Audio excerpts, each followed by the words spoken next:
So you don't need 3 guesses to work out where we are. So we're back up at the heather just to check on these bees.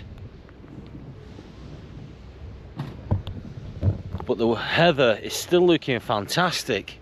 It's as I said when we first came up here, it was late flowering, so that just prolongs the bloom a little bit. We've already pulled up alongside the hives and they are very busy even in this damp weather. But the reason that Vic is suited up and I'm not is because my back is in a bad way. So all those moving hives about and strimming new sites and things like that have finally caught up on me. I have got ongoing issues with my back anyway as it is, but yeah, I'm laid up at the moment. So Vic's turn to go inside these hives. I'm guessing they aren't going to be the happiest. So the girls are all gloved up too. You got your gloves too, yeah? So they think they're going in too. So I'm going to entertain the girls while Vic goes inside these hives. I'll give you the GoPro, love, and you can tell everybody what you see.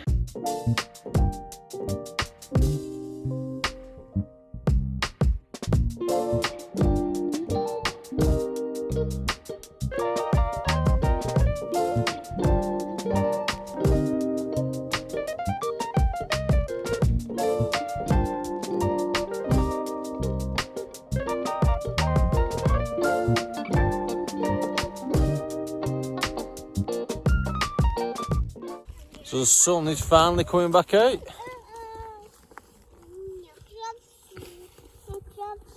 You drop your glove.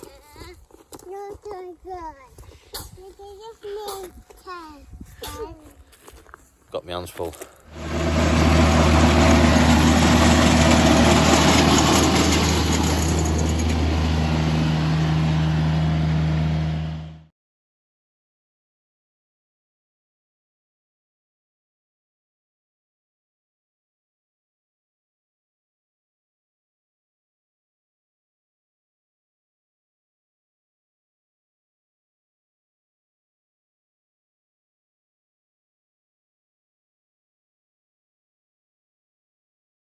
So the weather's not great, it's a little bit moody, but this is what we want to see. Full nukes. That's an ideal size going into winter. Frame after frame of brood. And with this local SFI crops that have been planted, they'll put plenty of stores away as well. You've been brave. So the regular viewers will know, from the other week we had a really aggressive colony on this site. So we went in, killed the queen with the idea of requeening. So one thing we did notice as we were going through searching for that queen was the amount of deformed wing virus. So they're really heavy with Varroa with this colony. So there's no supers on at the moment, and there won't be any going on now because it's the end of the season. So they've been queenless now for a couple of weeks. Very minimal cat brood in there now. So we're going to start with initially try and knock some of those Varroa back, get on top of them with our Instavat. So this is the only colony in this April we're going to do, and I do get with a bit of drift and everything, also the Varroa can spread, but they all will be getting treated eventually. We want to try and get on top of this colony while we can.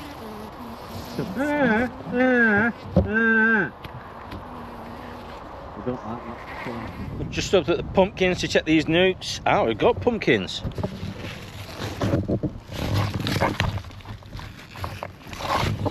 So the bees have done the job. So some of these look pretty washed out. Obviously there's older flowers. Bees all over these ones, and then there's a load of fresh flowers coming out. I mean, that's a beauty. With a bumblebee inside it. So yeah, a load of fresh flowers. That one's still to open. Have to watch where I'm walking now that I don't walk on all the pumpkins. But yeah, I can see pumpkins all over the floor now. So in between these pumpkins, as I said, we've got the sunflowers, which are in the distance, and that's been intersown then with some mustard, just to encourage pollinators into the pumpkins. But I can see bees on the mustard, they're in the pumpkins, on the sunflowers. They're having a lovely time here. So we're just out in Liverpool at one of our SFI sites. We're so lucky to have farmers and landowners that work with us and plant things, obviously not just for their own benefit, but for the benefit of the birds and the pollinators. So like I say, We've got bees on site here. We've got phacelia, mustard, buckwheat, there's radish, there's cornflower. It's just looking fantastic and the smell is amazing. It's just going to benefit everything.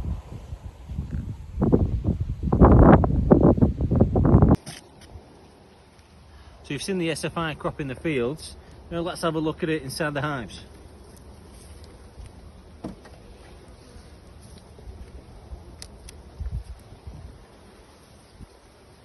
So there we go. That is honey made from the crops. So the mustard, the phacelia, the buckwheat.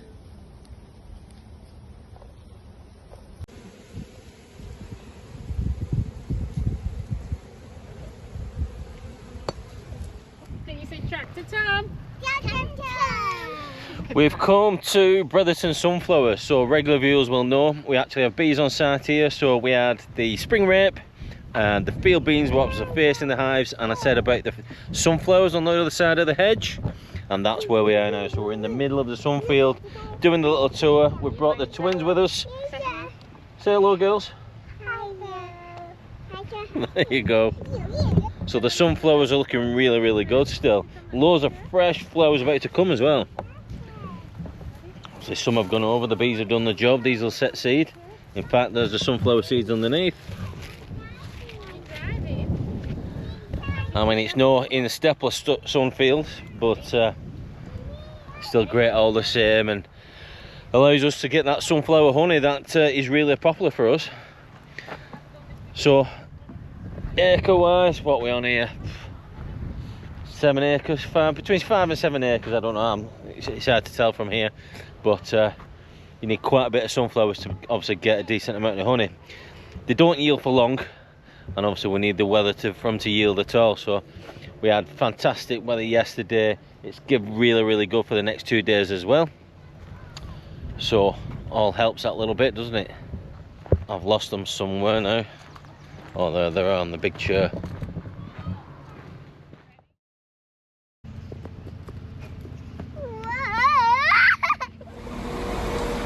Something a little bit different today. I've just got off the train at Not So Sunny Manchester. So we're on a course today. So last year we won an award with Theopathetis for Small Business Award. And a part of that, we've been selected to go on the NatWest Accelerator Scheme, which we're going to be doing today. So this is a little bit different from countryside and bee suits, and we couldn't be doing much today anyway. The weather's terrible. The weather's terrible this week, full stop. I think it gets a little bit mild. It picks up a little bit next week, but it's an ideal week, really, an ideal day to be jumping on these courses. So this lasts for about 6 months, doing a couple of days a week, and it's just about how to gain a foothold, how to obviously accelerate your business, mentoring, possible investment from NatWest and things like that. So should be beneficial to us without doubt, and we'll see what comes of it. I'm literally taking cover because it is lashing down. Welcome to the city. We're going to make it realistic. So who before had their vision in their head? So what an absolutely terrible week it's been. This is probably the only day, so we're on Thursday now. I was in Manchester yesterday on a course, so not wasted a day, but it's a day not on the bees. So I've just brought some more newt boxes up to Taylor's. So we've got starting to build a decent row. So the reason I brought some more up here, one, because of the feed.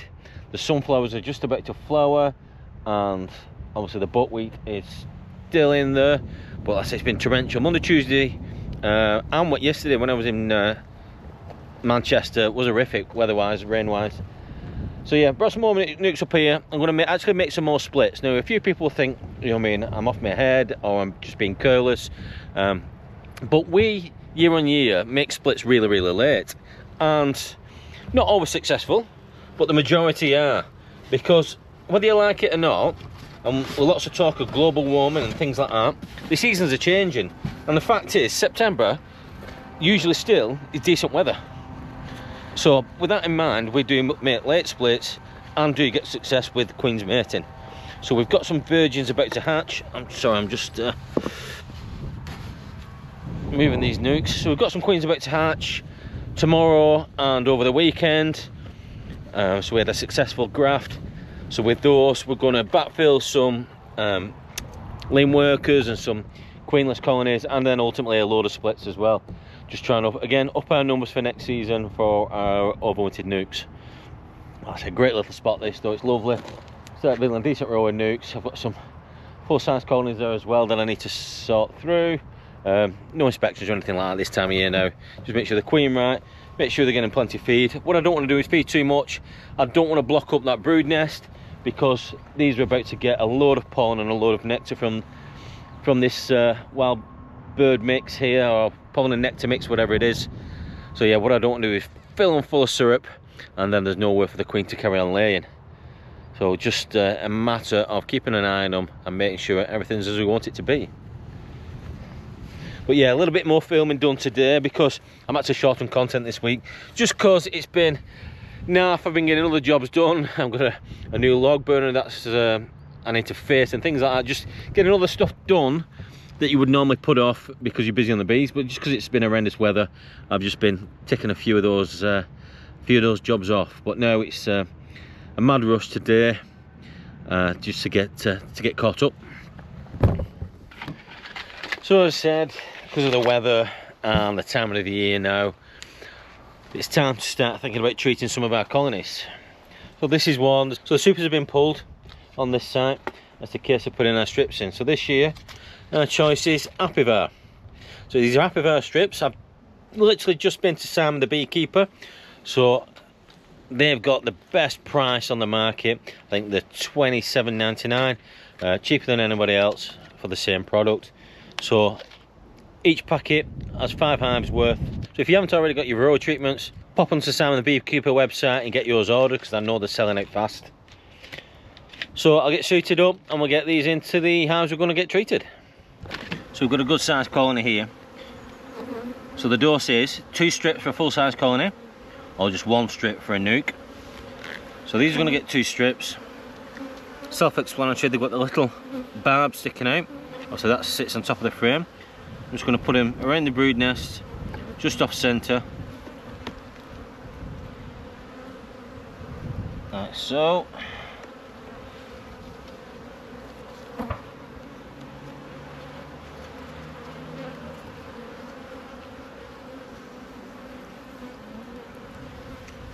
As easy as that.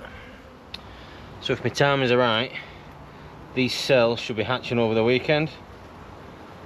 So now is an ideal time to get them into these nukes that we've just done splits on. So I think with 32 altogether, cells ready to go.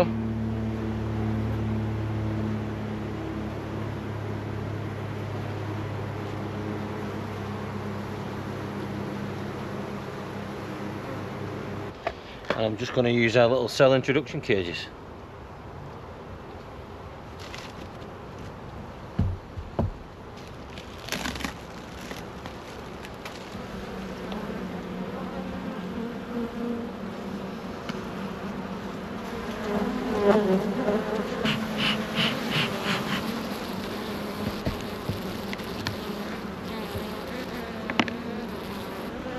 There's our cell.